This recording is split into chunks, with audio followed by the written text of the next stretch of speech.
Edgar Schein was among the first really prominent organizational researchers to really advance some of the most groundbreaking work on the topic of cultures. What's especially useful about Schein's work, however, is I think it has a lot of practical value.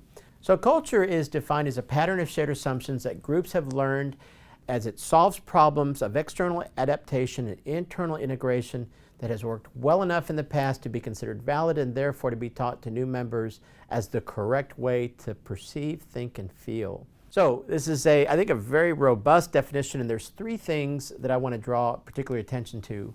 One is that culture evolves over time, and so to understand it, you really have to look carefully at a group's shared history and how it evolved. Another is that culture is shaped by both external and internal forces. It's a natural tendency for us to think about cultures from an inward perspective, but actually, as this definition suggests, that would be very short-sighted, and it misses a critical element of understanding culture, is that how culture is sort of an outcome of external adaptation.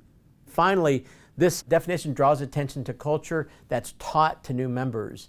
How culture is taught or transmitted to others illustrates how cultures persist over time. So this is a good sort of working definition for culture. The next thing that I'll do is help us appreciate a framework for understanding the various elements of culture. So here's the three levels of culture. Artifacts are those elements of culture that you can see, hear, and actually engender certain feelings.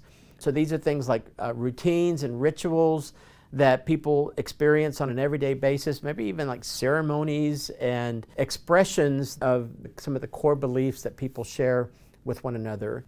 There are also things like logos, uniforms, and other physical manifestations of culture. One layer below that are expressed beliefs and values, and here, this is really the content of culture, of what is taught in new employee orientations, for example, when leaders express core values.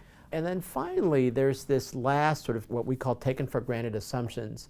And these are essentially strong belief systems and value systems that people share together that have worked well over time. It tells us how to behave, it tells us how to think, it tells us how to act, in some cases even how to feel. They're almost unquestioned truths.